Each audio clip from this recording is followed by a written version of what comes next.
Muito bom, irmãos, louvado seja Deus pela vida dos aniversariantes, das nossas crianças. Então vamos à palavra de Deus de hoje. Nós estamos na reta final dessa série de mensagens intitulada O que quer que eu faça, onde estamos vendo expositivamente o Evangelho de Marcos. E hoje nós chegamos no capítulo 5 e leremos capítulo 15 e vamos ler dos versos 16 até o verso número 41. Abra sua Bíblia, Marcos capítulo 15, de 16 a 41.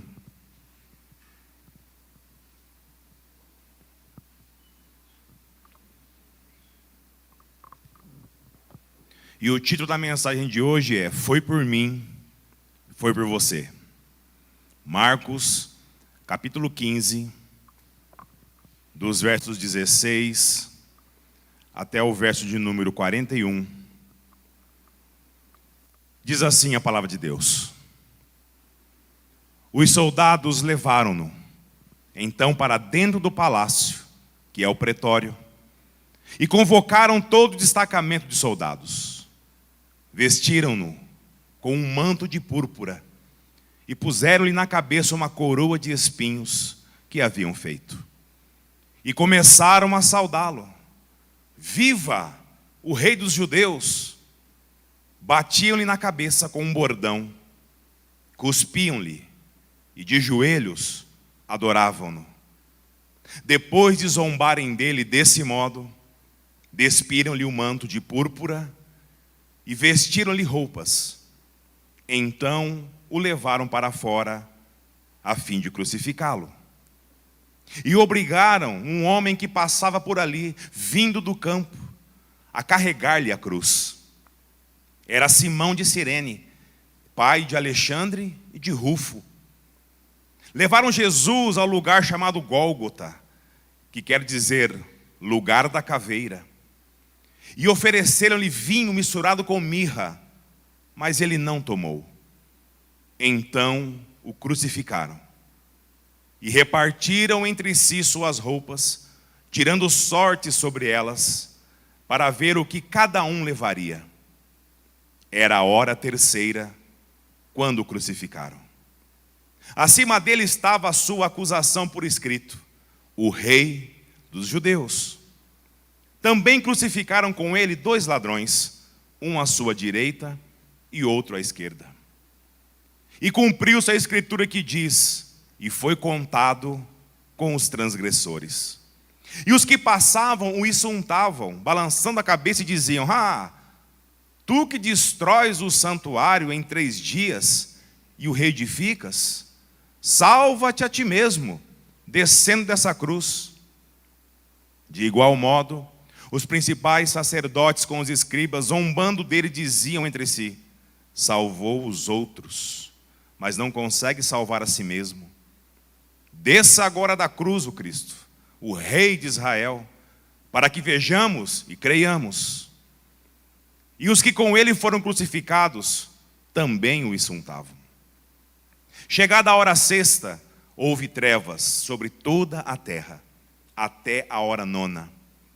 E à hora 9, Jesus exclamou em alta voz: Eloi, Eloi, lama sabachthani, que traduzido é: Deus meu, por que me desamparastes? Ao ouvirem isso, alguns que estavam ali disseram: ele está chamando por Elias. Então um deles correu, ensopou uma esponja em vinagre e, pondo numa haste, deu-lhe de beber, dizendo: deixai, vejamos se Elias virá tirá-lo. Mas Jesus, dando um alto brado, expirou. Então o véu do santuário se rasgou em 2, de alto a baixo.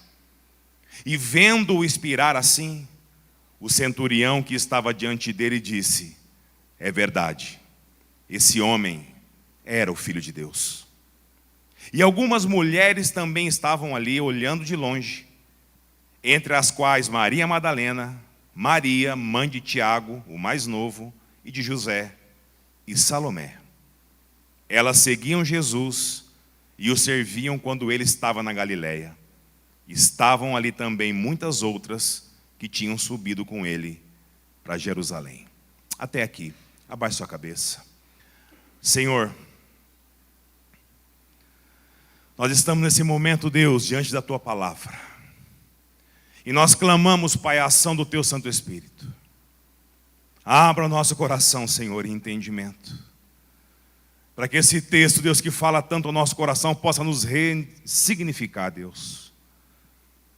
Que nós possamos sair daqui hoje, Pai, muito melhores que entramos. Nos ajude, Deus. Nós oramos e Te entregamos no nome santo de Jesus. Amém.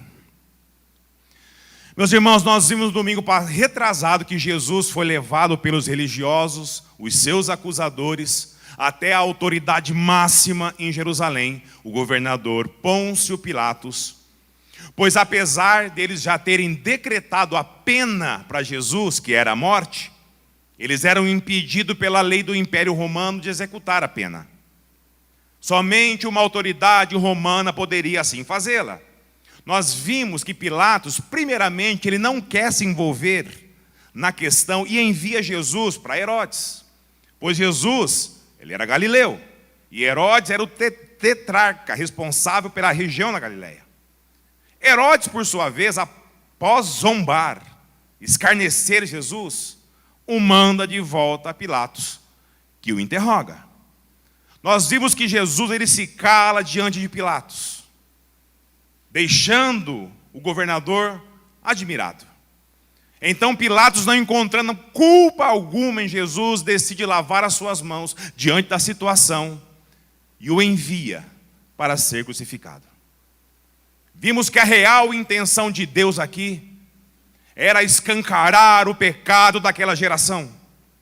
E aprendemos com o texto que lemos que devemos nos portar muitas vezes como Jesus, nos mantendo em comunhão com Deus, para quando for necessário, eu e você nos calarmos, não abrimos a nossa boca, mas quando for necessário falar, irmão, nós temos que ter ímpeto, ousadia e sabedoria, para sermos instrumentos de justiça, verdade, piedade e amor, para pregar o Evangelho, missão a qual foi dada a mim e a você, pelo próprio Deus.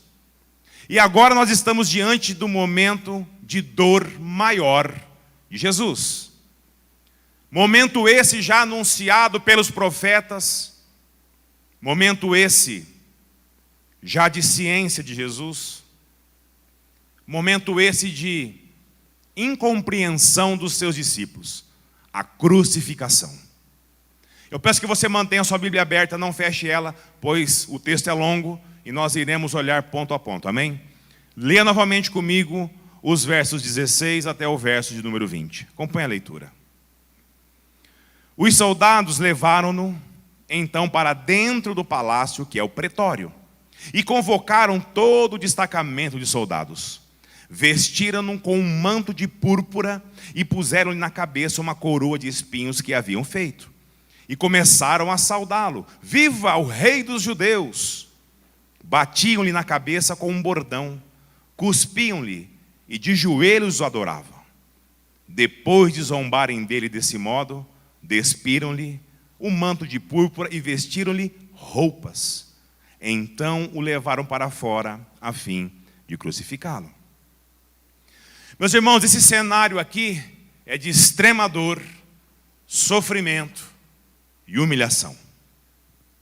O Cordeiro de Deus, sem mácula, sem culpa alguma, é entregue ao sacrifício em favor de mim e em favor de você. E no verso 16 vemos dois elementos que caracterizam isso. O manto de púrpura, ou vermelho, e a coroa de espinhos. A cor vermelha sempre foi a cor da realeza.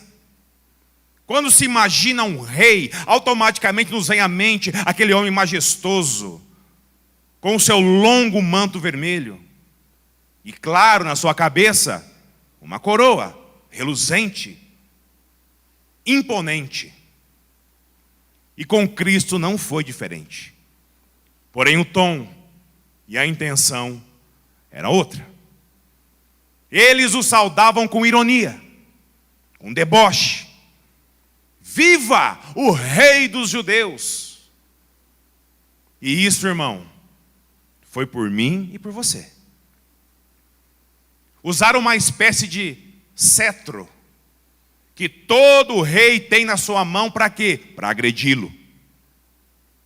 Cuspiam no seu rosto, ajoelhavam-se diante dele e o insultavam com gestos de adoração.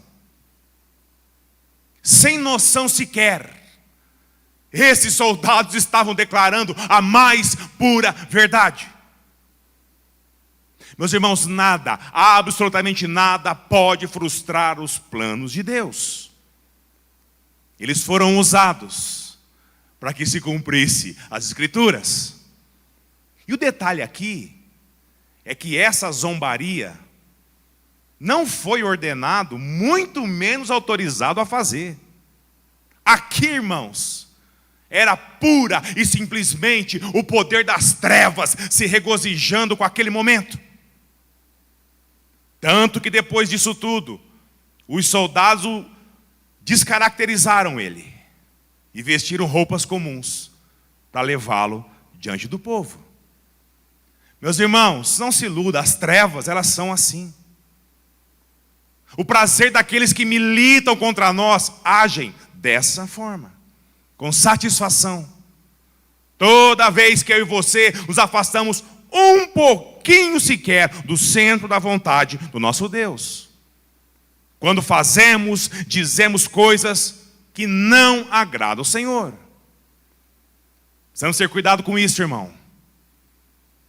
Lê novamente comigo o verso número 21. Acompanhe a leitura. E obrigaram um homem que passava por ali, vindo do campo, a carregar-lhe a cruz. Era Simão de Cirene, pai de Alexandre e de Rufo. Meus irmãos, isso tudo acontece na sexta-feira de Páscoa, durante as festividades em Jerusalém, de onde vinham judeus de todas as partes de Israel e dos territórios fora de Israel. Esse homem aqui, Simão de Cirene, da forma como Marcos relatou, a fim de identificá-lo com precisão, talvez pode levar alguém a pensar que Cirene era o sobrenome, ou talvez o nome da sua esposa. Irmão, Cirene é a cidade a qual ele vinha.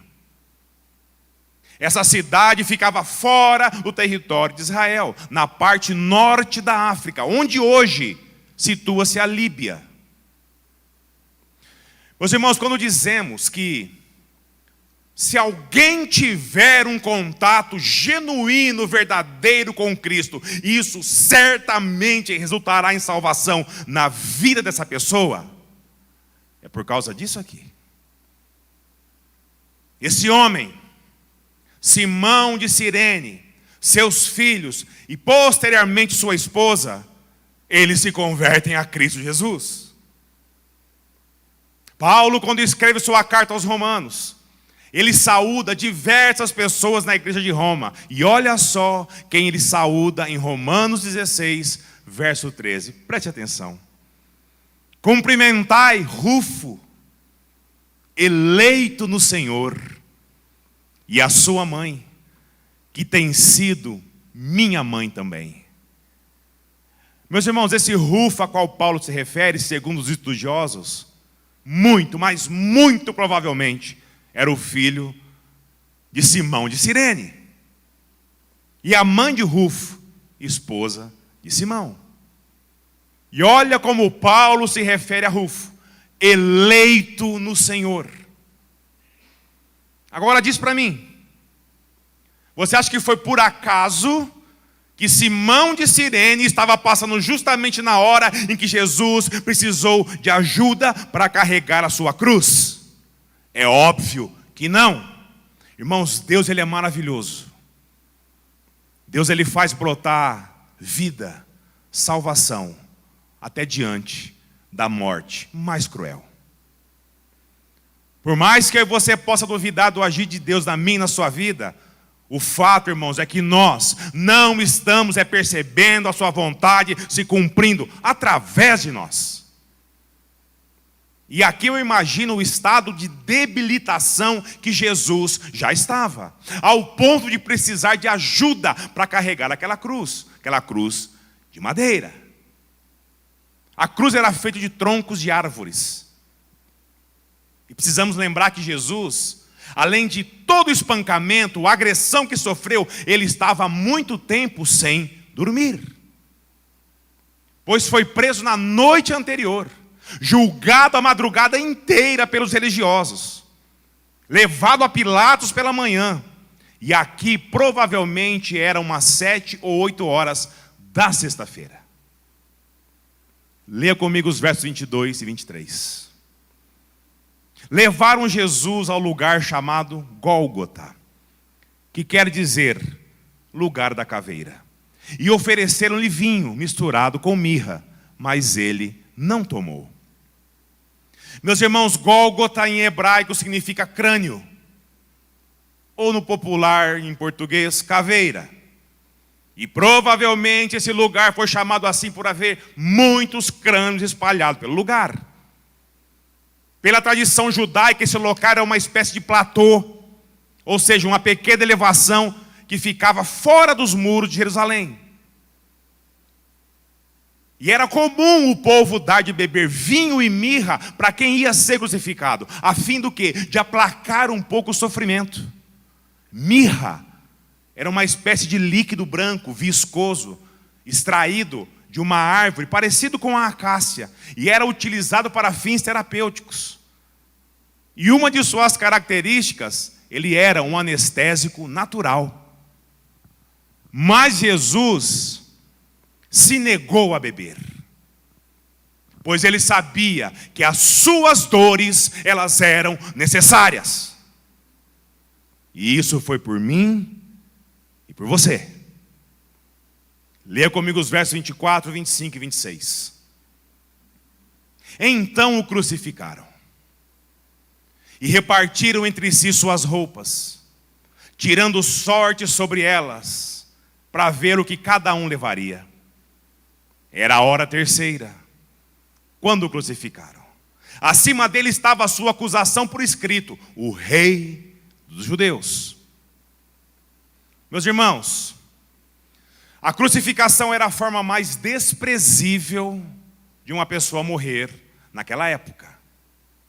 A cruz, ela era reservada para os piores espécies de criminosos, assassinos, escravos, pessoas más e sem importância alguma. E Jesus Cristo foi considerado por aquela geração alguém pior do que isso.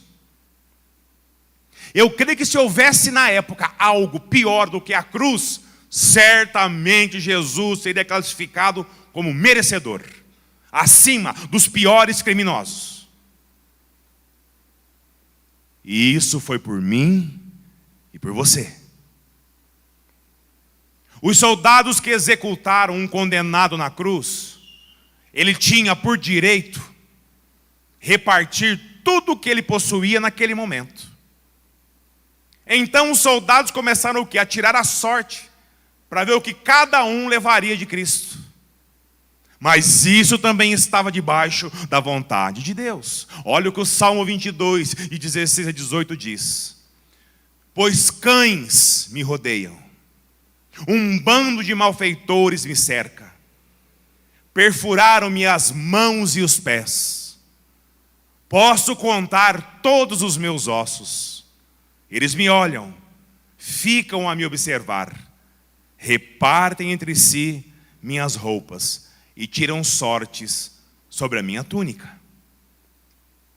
E então, na terceira hora do dia, cerca de 9 horas da manhã, Jesus, ele é crucificado.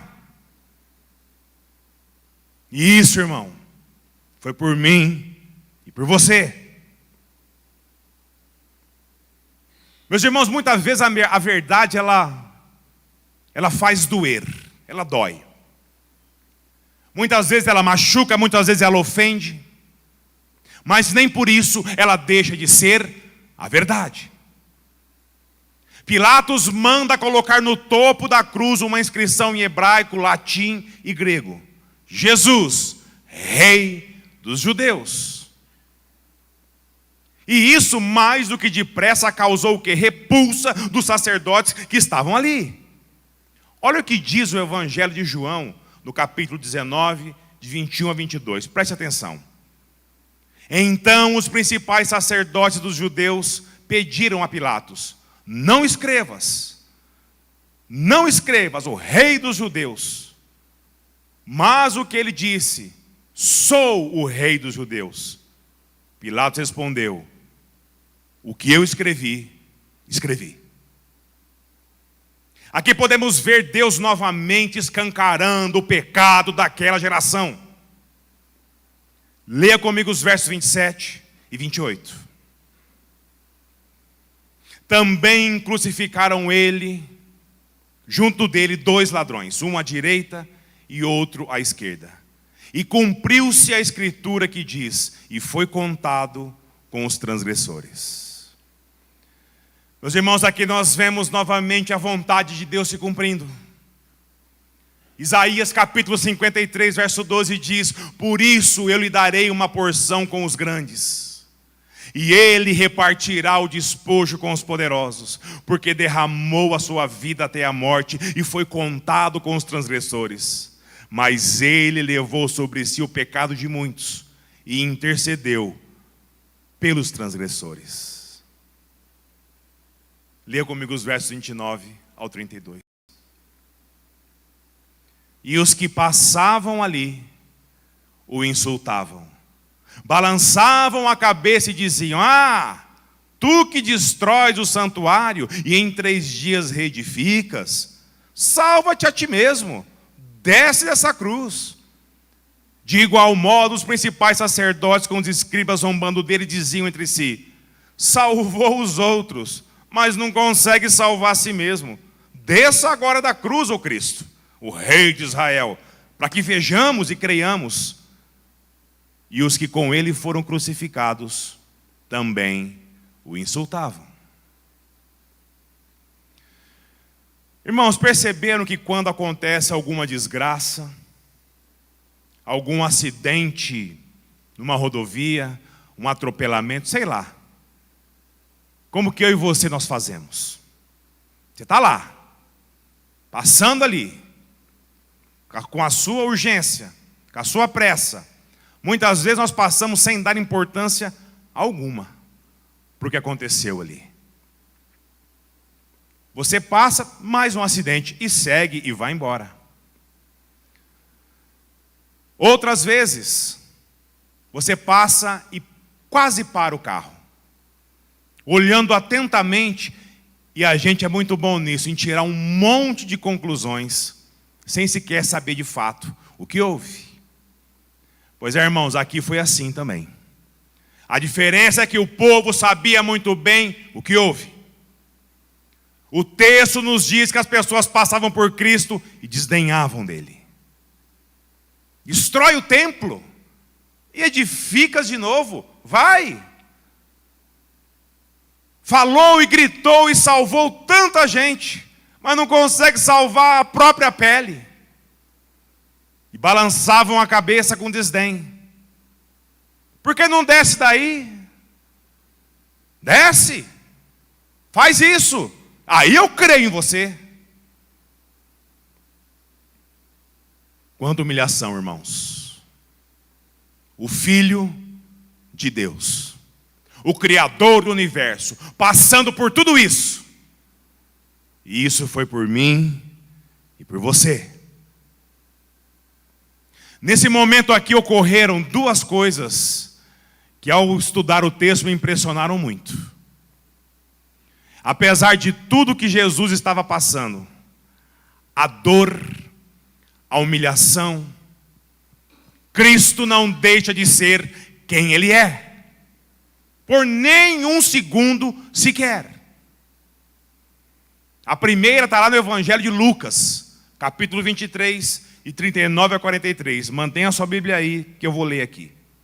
Então, um dos criminosos crucificados blasfemava dele, dizendo: tu não és o Cristo? Salva-te a ti mesmo e salva a nós também. Mas o outro, repreendendo, disse: não temes a Deus, nem sofrendo a mesma condenação, nós, na verdade, estamos recebendo com justiça o que os nossos atos merecem, mas esse homem não fez mal algum.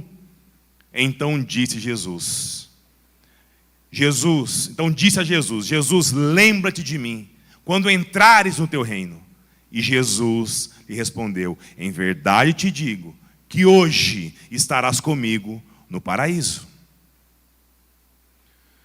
Meus irmãos, tem muito incrédulo por aí, e eu posso dizer até crente sem vergonha, que vive com um pé dentro e outro fora da igreja. E que usa esses versos aqui para legitimar o seu apego em relação à sua vida de pecado. Não, pastor, eu vou vivendo do meu jeito aqui, tá tranquilo. Eu creio em Cristo, óbvio que eu creio em Cristo. Mas a minha vida é boa. É tranquila. Fique em paz, pastor. Se o senhor acha que eu ainda não me entreguei a Cristo, fique em paz. Na hora certa eu me entrego. Jesus, ele vai me salvar. Afinal, não foi assim com quem? Com o ladrão da cruz. Cristo está dizendo, não. Primeiro, se entregar a Jesus sem haver conversão sincera, por pura emoção ou interesse, o inferno estará lotado de gente assim. Segundo, Jesus, ele faz isso com aquele ladrão naquele momento e naquelas condições, pois ali houve arrependimento sincero. Jesus, ele salva o ladrão para que tenhamos esperança que, por pior que eu e você sejamos, ele nos ama como somos e nos resgata como nós estamos. E terceiro, Cristo faz isso apenas uma vez, para que eu e você não tenhamos falsas ilusões. Amém? Irmão, cuidado. Cuidado, não ache que você tem tempo, que o tempo pertence a Deus. Não ache que você controla a sua vida, porque o controle da minha e da sua vida está nas mãos do Senhor. Se eu e você não controlamos a nossa própria vida, o que dirá a minha e a sua salvação? Brinca com isso não, irmão. E a segunda coisa surpreendente que Jesus faz nesse momento de dor, de sofrimento, diz respeito ao cuidado que ele teve com a sua mãe, Maria. Irmãos, Maria, mãe de Jesus, não tem todas essas atribuições que a ela foram dadas ao longo da história da igreja romana. Como muitos afirmam e muitos se devocionam. A própria Bíblia depõe contra isso. Mas Maria, sim, ela era muito especial para Deus, muito especial para Cristo. Era sua mãe terrena, a escolhida por Deus para que ele pudesse vir ao mundo de forma humana. E era mãe dos seus irmãos. Esposa dedicada do seu pai terreno, José. Mas uma pecadora, assim como eu e assim como você. A Bíblia nos diz que ela e seus irmãos tinham dúvidas quanto à divindade do próprio Senhor. Mas nem por isso Cristo deixou de amá-la, assim como nos amou. Olha o que o Evangelho de João nos diz que Cristo faz a ela em meio a esse momento de dor. Está lá em João 19, de 25 a 27. Presta atenção. Em pé, junto à cruz de Jesus, estavam sua mãe, a irmã de sua mãe, a mulher de Clopas, chamada Maria, e Maria Madalena. Vendo ali a sua mãe, e ao lado dela o discípulo a quem ele amava, Jesus disse à sua mãe: mulher, aí está o teu filho. Então disse ao discípulo: aí está a tua mãe. E a partir daquele momento, o discípulo manteve-a sobre os seus cuidados. Meus irmãos, o discípulo conhecido como amado de Jesus, nós sabemos, era João. E foi a João que Jesus confiou o cuidado de sua mãe até os últimos dias da sua vida terrena. Maria não foi elevada aos céus, imaculada, virgem, sem pecado, como muitos afirmam por aí. Maria morreu quando tinha que morrer pela vontade do nosso Deus. E olha só que detalhe maravilhoso do amor de Cristo por mim e por você. Como todos sabemos, todos os apóstolos morreram de forma o quê? Brutal, horrenda, na missão de propagar o evangelho aos povos. Agora adivinha quem foi o único que morreu de velhice, com os seus dias muito bem prolongados na terra? O apóstolo João. Para que cuidasse de Maria até o fim. E sendo o último a morrer, Jesus revelaria a ele as coisas do final. Meus irmãos, esse é o Cristo, o Senhor a qual eu e você servimos, que amou eu e você como nós estávamos, nos moldando ao caráter dele, pela graça de Deus. E agora então o momento que Jesus mais temia. O momento ao qual verteu suor de sangue em sua agonia lá no Getsemane. Leia comigo os versos 33 e 34. Chegada a hora sexta, houve trevas sobre toda a terra, até a hora nona. E a hora nona Jesus exclamou em alta voz: Eloi, Eloi, lama sabachthani, que traduzido é: Deus meu, por que me desamparaste? Meus irmãos, Jesus foi crucificado às 9 horas da manhã. E do meio-dia até as 3 horas da tarde, o céu se escureceu. E esse sinal simbolizava o descontamento de Deus Pai pelo que era necessário fazer com o seu amado Filho.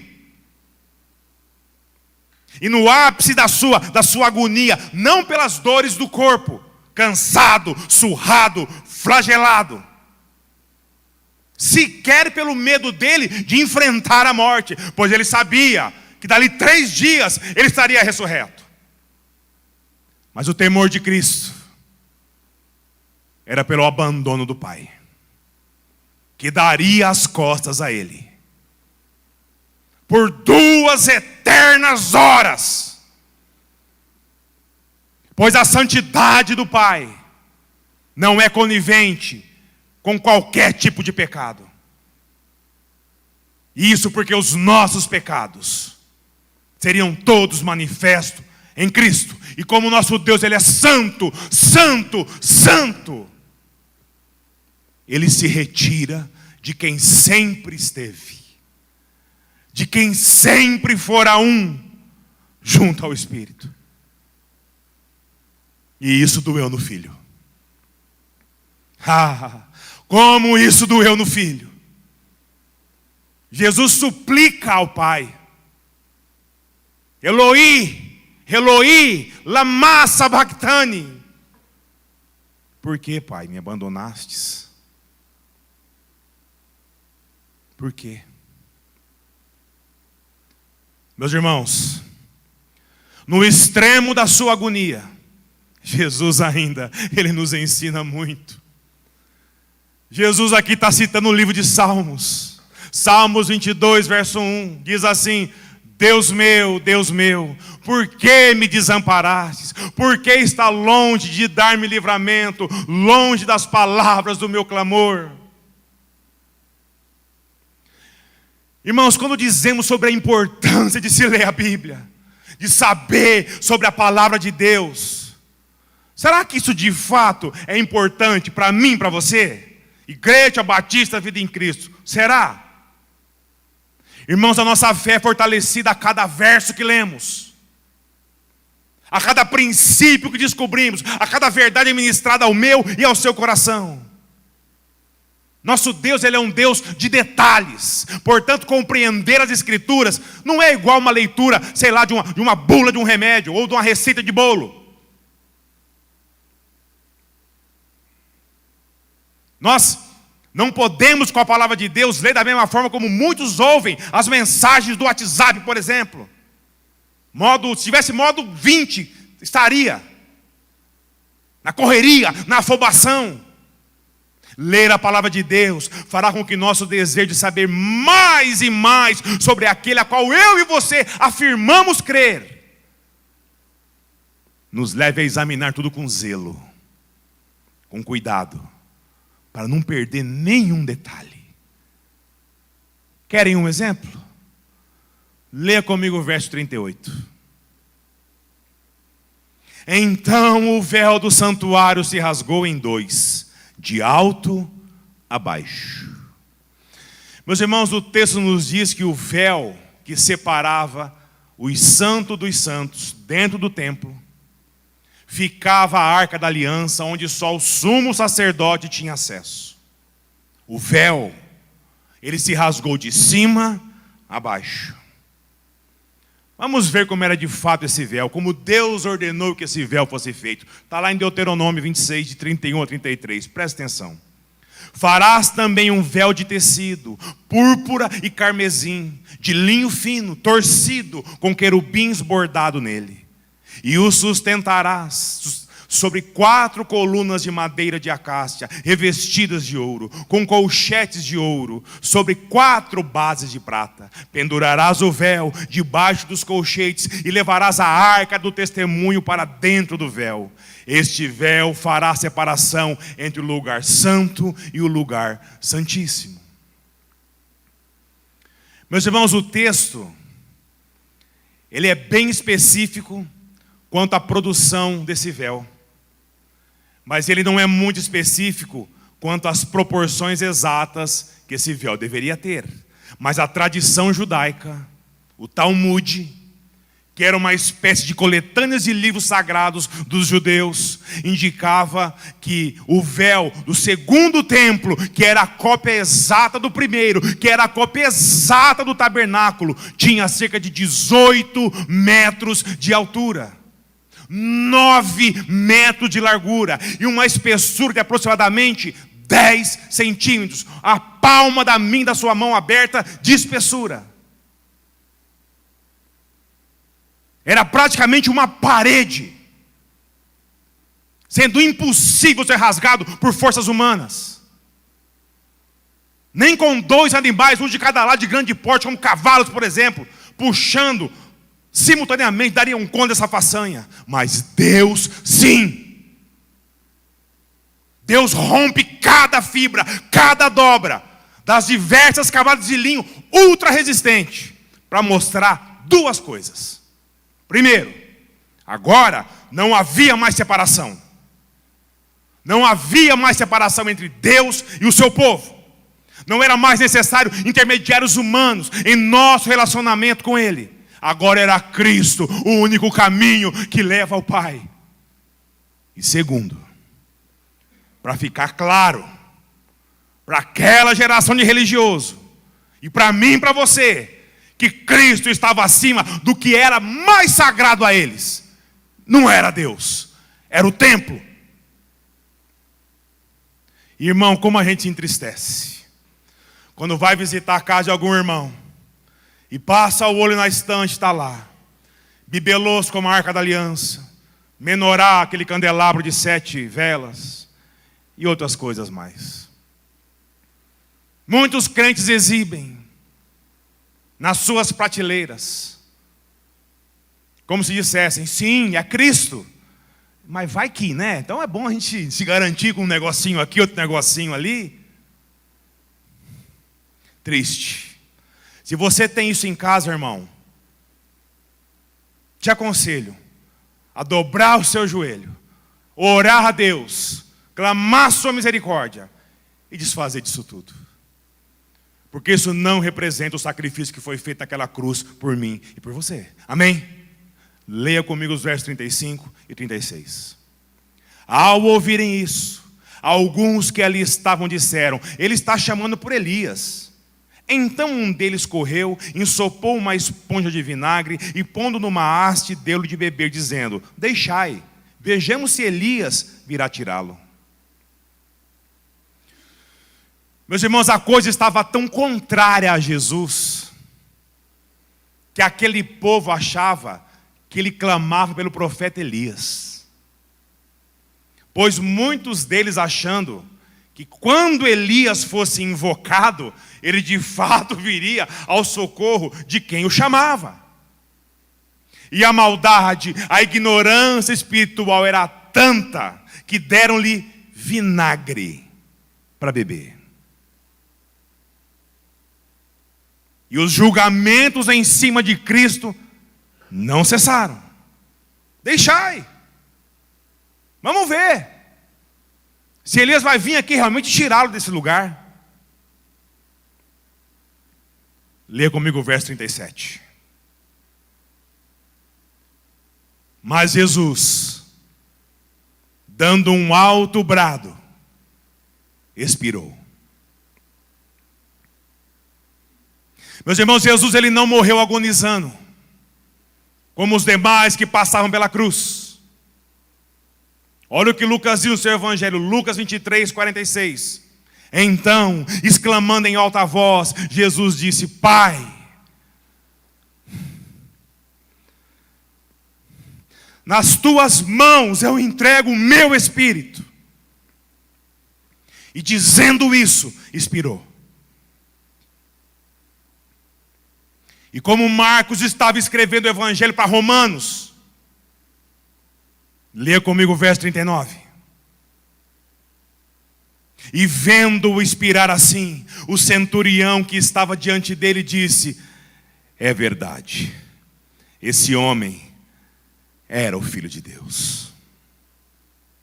Meus irmãos, Marcos insere esse verso, que diz que o próprio centurião romano, símbolo do poder máximo do império, se curvava diante do Filho de Deus. E por fim Marcos registra uma das coisas de muita importância para Jesus, que era a presença das mulheres, não só no seu ministério, mas ali também, no momento da crucificação. Leia os versos finais, 40 e 41. E algumas mulheres estavam ali, olhando de longe, entre as quais Maria Madalena, Maria, mãe de Tiago, o mais novo, e de José, e Salomé. Elas seguiam Jesus e o serviam quando ele estava na Galileia. Estavam ali também muitas outras que tinham subido com ele para Jerusalém. Padrões religiosos severos da época, era um escândalo mulheres, especialmente casadas, andarem com um bando de homens por aí. As mulheres judias da Palestina eram extremamente limitadas às atividades o quê? De forma pública. Não as deixavam. Deviam se dedicar apenas às tarefas domésticas.